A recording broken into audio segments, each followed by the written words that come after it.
নমস্কার বন্ধুরা, রিম্পা রান্নাঘরে আবার একটা নতুন স্বাদের রেসিপিতে তোমাদের সকলের আমন্ত্রণ। নতুন পুরনো সকল বন্ধুদের অনুরোধ রইল লাইক দিয়ে একটা পুরো ভিডিওটা দেখার আর আমার পাশে যেমন আছো তেমনই থাকার।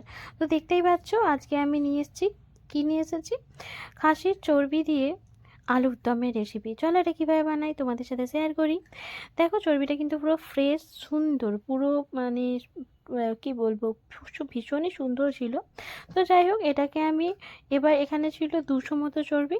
তো যাই হোক, এই চর্বিটাকে আমি ছোট ছোট করে কেটে নিয়েছি। টমেটো নিয়েছি, পেঁয়াজ নিয়েছি বেশ খানিকটা, আলুটা আমি আগে থেকেই সিদ্ধ করে নিয়েছিলাম। যেহেতু আলুটা সিদ্ধ করা, কারণ চর্বি বেশিক্ষণ হতে কিন্তু টাইম লাগে না, তাই আলুটা আমি আগে থেকে সিদ্ধ করে নিয়েছিলাম। তোমরা চাইলে আলু সিদ্ধও করতে পারো, আর না চাইলে নাও করতে পারো। তারপরে দেখো কড়াতে আমি বেশ খানিকটা সরিষার তেল দিয়ে দিলাম। এবার আলুগুলোকে দিয়ে নেব। কার কার এরকম খাসির চর্বি দিয়ে আলুর দম খেতে ভালোবাসো, শেষে অবশ্যই আমাকে কমেন্টে কিন্তু জানিও। এই রেসিপিটা অত্যন্ত সুস্বাদু হয়, লুচি, রুটি, পরোটা বা ভাতের সাথেও কিন্তু সুন্দর লাগে। তো দেখতেই পাচ্ছ আলুগুলোর সাইজ কিন্তু আমি বেশ বড় বড় সিদ্ধই করে নিয়েছিলাম আগে। ডুমো ডুমো করে কেটে লবণ হলুদ দিয়ে দিলাম। এবার লবণ হলুদ দিয়ে আলুগুলোকে একটু লাল লাল করে আলুগুলোকে এবার উল্টে পাল্টে লাল লাল করে ভেজে নেওয়ার পালা। আলুগুলো খুব সুন্দরভাবে কিন্তু আমি ভেজে নেব, কারণ আলুটা সিদ্ধ আছে আর এই সময় একটু সাবধানে কিন্তু ভাজবে, না হলে কিন্তু ভেঙে যেতে পারে। তো আলুগুলো দেখো আমি কিন্তু ভেজে নিচ্ছি, আর আলুগুলো ভাজবার সময় অবশ্যই পুড়ে না যায় এটার কিন্তু খেয়াল রাখবে, তাহলে কিন্তু পুরো রান্নার টেস্টটা 12টা থেকে 13টা বাজিয়ে দেবে, এরকমই অবস্থা কোনো জিনিস পুড়ে গেলে। তো যাই হোক, আলুটা আমার ভাজা হয়ে গেছে, এবার তুলে নেব। আলুটা রং ধরেছে এই সময়তেই তুলে নিয়েছি, কারণ আলু তো যেহেতু আগে থেকে আমার সিদ্ধ করা, তাই বেশি ভাজার কিন্তু প্রয়োজন নেই। কালারটা দেখেছো তো আলুর কতটা সুন্দর লাগছে। এবার এই তেলের মধ্যেই বাকি রান্নাটা করে দেবো। তেল দেওয়ার কিন্তু আলাদা করে আর প্রয়োজন নেই, কারণ যেহেতু এই এটা খাসির চর্বি ছিল, তো খাসির চর্বি থেকে কিন্তু বেশ খানিকটা তেল বেরোবে, তাই অল্প তেলে রান্না করার চেষ্টা করবে। তার জন্য আমি এখানে দেখো 2টো তেজপাতা দিয়ে দিলাম সাদা জিরে, তারপরে শুকনো লঙ্কাটা দিয়ে নিয়েছি। শুকনো লঙ্কাটা দিয়ে নেবার পর ভালো মতো ফোড়নটা ভেজে নেবো। এখানে কিন্তু গোটা গরম মশলার ফোড়ন তোমরা চাইলেই দিতে পারো, আমার কাছে ছিল না তাই আমি দিতে পারিনি। যদি আমার কাছে থাকতো আমি অবশ্যই দিতাম, তাই তোমাদের বলে দিলাম তোমরা কিন্তু দিতে পারো, তাতে এর টেস্টটা আরও সুন্দর হয়। তারপর দেখো আমি বেশ খানিকটা মানে 3টে মতো পেঁয়াজ নিয়ে নিয়েছিলাম, মানে বেশ খানিকটাই পেঁয়াজ নিয়েছি। তো তারপরে আমি এখানে 3টে বড় সাইজের আমি কিন্তু পেঁয়াজ নিয়েছিলাম, সেটাকে সেরকম স্লাইস করে কেটে নিয়েছি। দিয়ে এই পেঁয়াজটাকে আমি ভাজার সময় অবশ্যই লবণ দিয়ে নেব। যেহেতু অল্প তেলে ভাজছি, তার জন্য কিন্তু গ্যাসের ফ্লেমটা আমি অবশ্যই মিডিয়াম টু লো করে রেখে দেব, কারণ এইভাবেই কিন্তু আমি তেলটা কম দেওয়া আছে, তার জন্য কিন্তু গ্যাসের ফ্লেমটা কমিয়ে বা লো ফ্লেমে এই রান্নাটা করবে। তাহলে দেখবে যে পেঁয়াজটা কিন্তু খুব সুন্দরভাবে ভাজা হয়ে যাবে। তারপরে 1/2 চামচ মতো আদা আর 1/2 চামচ মতো রসুনের পেস্ট দিয়ে দিলাম। আদা রসুনের পেস্টটা দিয়ে নিয়ে খুব সুন্দরভাবে পেঁয়াজের সাথে মিশিয়ে নিলাম। পেঁয়াজের সাথে মিশিয়ে নিয়ে এটাকে নেড়ে চেড়ে কিছুক্ষণ হতে দেবো। অপেক্ষা করবো যে যতক্ষণ না পেঁয়াজটা খুব সুন্দরভাবে ভাজা হচ্ছে। তারপরে দেখো আবারও কিন্তু ঢেকে দিলাম। ঢেকে দিয়ে এই পেঁয়াজটা অবশ্যই ভেজে নেবে। যদি মানে খুলে রেখে পেঁয়াজটা ভাজো তাহলে কিন্তু তেলের পরিমাণটা বেশি রাখবে, এটা কিন্তু মাথায় রাখবে। তারপরে দেখো খুব সুন্দরভাবে এটাকে আমার ভাজা হয়ে এসেছে। এবার এর মধ্যে বেশ খানিকটা টমেটো পেস্ট দিয়ে দিলাম। টমেটো পেস্টটা অবশ্যই দেবে, কারণ টমেটোকেও এখানে কেটেও দিতে পারো, অসুবিধা নেই, কিন্তু আমি এখানে টমেটোর পেস্ট ব্যবহার করছি। তো তারপরে দেখো টমেটোর পেস্টটা দিয়ে নেওয়ার পর খুব সুন্দরভাবে নেড়ে চেড়ে মিশিয়ে নেব। এরপর আবার ঢেকে নেব, এই টমেটোর কাঁচা গন্ধটা যাওয়ার অপেক্ষা করব। বেশ খানিকক্ষণ কষিয়ে নিয়েছি, দেখো তেল ছেড়ে দিয়েছে, টমেটোর কিন্তু কাঁচা গন্ধটা প্রায় চলে গেছে। এর মধ্যে একবার আমি নেড়ে ছেড়ে দিয়েছিলাম, কারণ যদি লেগে যায় সেই ভয়ে। তো তারপরে দেখো আরও বেশ কিছুক্ষণ এটাকে কষিয়ে নেব। তারপর রেগুলার যে বাড়িতে মশলাগুলো হয়, লঙ্কা গুঁড়ো, হলুদ গুঁড়ো, জিরে গুঁড়ো, ধনিয়া গুঁড়ো, সেগুলো কিন্তু দিয়ে নেব। এই দেখো হলুদ গুঁড়ো দিয়ে নিলাম, তারপরে অবশ্যই এখানে জিরে গুঁড়োর ব্যবহার করব, তারপরে ধনিয়া গুঁড়ো দিয়ে নেব।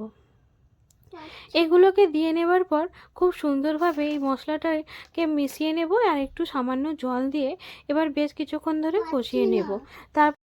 তারপরে এর মধ্যে একটু জল আমি দিয়ে নিলাম। তারপরে এবার কি মশলাটা কষিয়ে নেওয়ার পালা।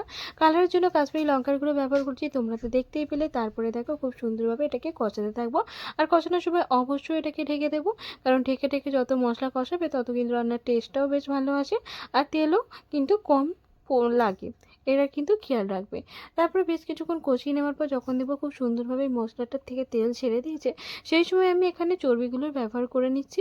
চর্বিগুলো দিয়ে নেওয়ার পর বেশ কিছুক্ষণ এটাকে কষাতে থাকবো মশলার সাথে মিশিয়ে নিয়ে। মশলার সাথে মেশাবো চর্বিগুলোকে, আর দিয়ে দেখো খুব সুন্দরভাবে কিন্তু আমি মিশিয়ে নেব। আর গ্যাসের ফ্লেমটা কিন্তু এখনও আমি লোই রেখেছি, কারণ যেহেতু এই চর্বি থেকে এখনও তেল বেরোতে শুরু করেনি, তার জন্য এতে এই সময় কিন্তু মশলাটা লেগে যাওয়ার সম্ভাবনা থাকে, এটার কিন্তু খেয়াল রাখবে। তারপরে দেখো বেশ কিছুক্ষণ কিন্তু এটাকে কষিয়ে নেবো। আর একটা কথা খেয়াল জিনিস মনে রাখবে, লো ফ্লেমে কিন্তু রান্নাটা করবে, আর অবশ্যই একটু একটু জল দিয়ে কষাতে থাকবে। একবারে পুরো জলের ব্যবহার করবে না, তাতে কিন্তু রান্নার টেস্টটা খুবই বাজে হয়ে যাবে। যতক্ষণ না তেল না ছাড়তে শুরু করছে ততক্ষণ কিন্তু অল্প অল্প জল দিয়ে এই চর্বিটাকে কষাতে থাকবে। ব্যাস, এবার দেখো বেশ কিছুক্ষণ এটাকে এইভাবেই রেখে দেওয়ার পর এটাকে কিছুক্ষণের জন্য ঢেকে দেবো। ঢেকে যত কষাবো তত মানে তাড়াতাড়ি এটা সিদ্ধ হয়ে যাবে চর্বিটা। দেখো বেশ কিছুক্ষণ পর আমি ঢাকাটা খুলে তোমাদের দেখিয়ে দিচ্ছি।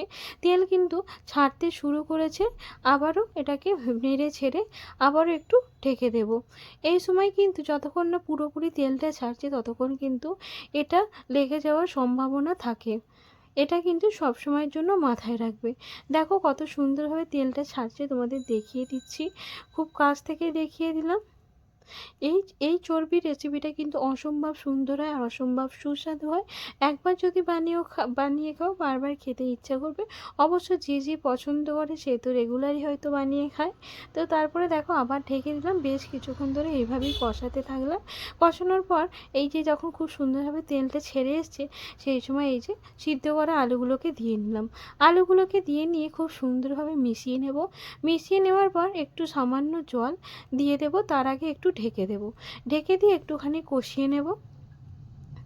এবার গ্যাসের ফ্লেমটাকে মানে ঢেকে দিলাম। এখনও কিন্তু আমার গ্যাসের ফ্লেম কমানো আছে। বেশ কিছুক্ষণ কষিয়ে নিয়েছি ঢাকাটা খুলে। তারপরে দেখো এখানে পরিমাণ মতো একটু জল দিয়ে নিলাম। জল দিয়ে এটাকে আরও কিছুক্ষণ হতে দেব। লবণ আর ঝালটা যে যার পরিমাণ মতো কিন্তু ব্যবহার করবে। এই সময় দেখতেই পাচ্ছ আমি কিন্তু জল দিয়ে নিয়েছি, কারণ আলু আর চর্বিটা কিন্তু খুব সুন্দরভাবে কষানো হয়ে গেছিলো।